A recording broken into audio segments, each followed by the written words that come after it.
Welcome to Pawpaw TV. Today we present an original program, One-on-One with Jerry McLaughlin. He discusses his life's work with Richard Lund. Today's program is brought to you by Gogees.com. Gogees.com. Your eyes will love you. This material is for educational purposes only. If you are sick, see a doctor. Maybe you can find one that speaks herbal medicine. And now, One-on-One with Jerry McLaughlin.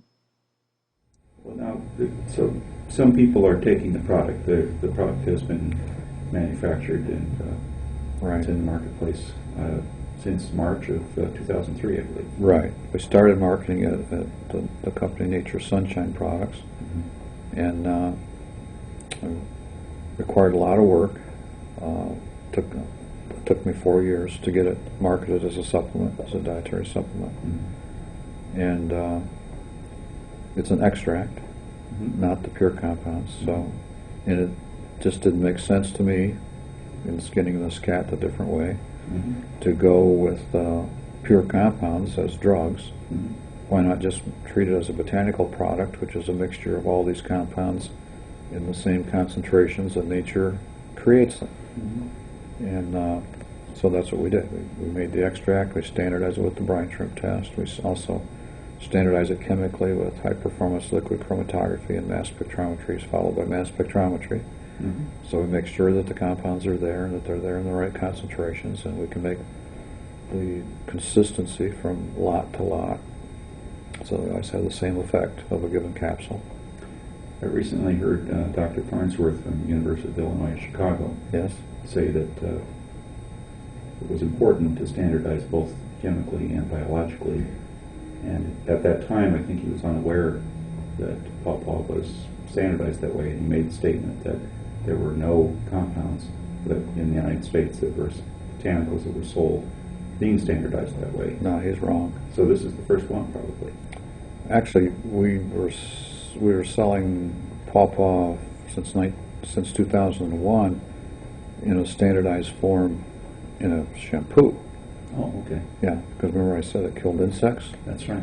So we developed it initially in a shampoo to kill head lice. And it works extremely well for killing head lice and other pests. So yeah, we had that since 2001, but internally for ingestion, possibly Pawpaw is the first one that's biologically standardized as a supplement, or botanical supplement in the United States, right? But I've used the brine shrimp and screened, I think initially we screened like 19 botanical extracts, and 16 of the 19 botanical extracts kill the brine shrimp. Oh.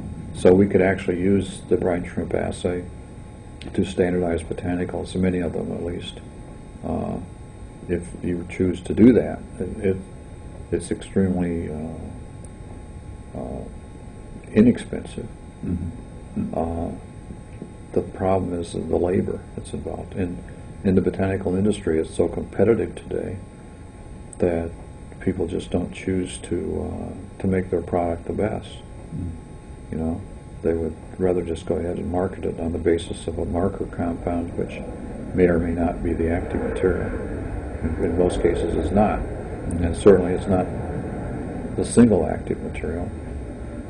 Most plants have a mixture of active compounds, and that fact is ignored by many people who just want to assay for marker compounds. I suppose until they know for sure which ones are the actives that they would be presumptive to. You have to do activity-directed fractionation, like we did with Pawpaw. You take every fraction off a chromatography column and you assay it with the bioassay. Those that are inactive, we throw out. Forget it. I don't care if it crystallizes on you. Forget it. We don't care what that is. We only go with the active fractions, and we boil them down until we get it down to the active compounds. And then you prove their structures. So we've got Pawpaw ready for use with people. And how did you prepare from the trees? How did you prepare the right product and test it before you put it with people? Right. There are a lot of pitfalls in this. It's like every time we did something, we'd mess up and have to start over again. First, I was initially collecting the bark of the tree, and we found that the bark worked, but then we collected a bunch of it, bark and twigs, in November of one year, and we found out it didn't work. So then we went back and collected twigs from the same tree for 1 year, each month. And guess what? There's a huge peak in biological activity in the months of May and June. So we have to collect the material in May and June. In order, that's when the plant has the highest concentrations of these compounds in the twigs. We did a whole experiment to show which plant part was the most potent, and it was the twigs, actually. And the little twigs that are 1/4 of an inch and less are the best, but commercially we have them collected a 1/2 inch and less for the small twigs. And actually this year 110,000 pounds of twigs were collected of pawpaw for us to make the extract and make the products. So we figured that out, and we had to figure out the best way to extract it, the most efficient way.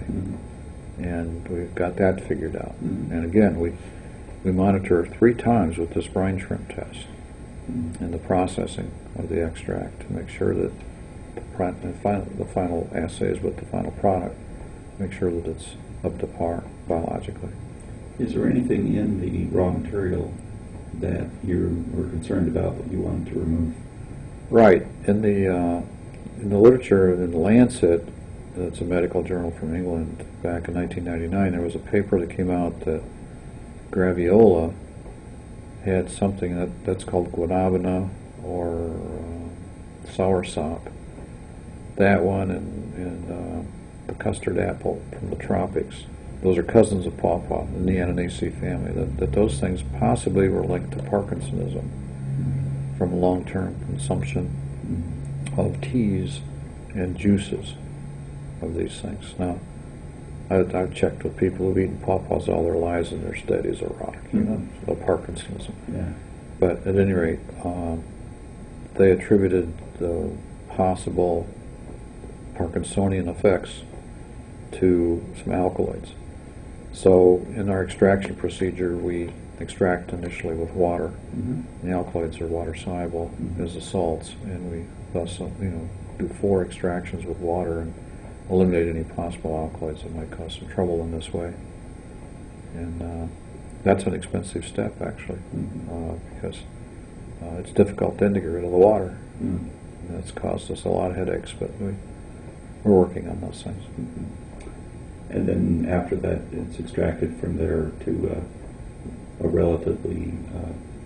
Right, then we go with an ethanol extract and then take the ethanol residue, and then it's dried onto a powdered cellulose material, biologically evaluated, which allows us then to determine how much has to go per capsule, and then put in the capsule form. So when a person buys the capsule, they can be rest assured that what they're going to get will work the same way it did last time. That's exactly right. That's right.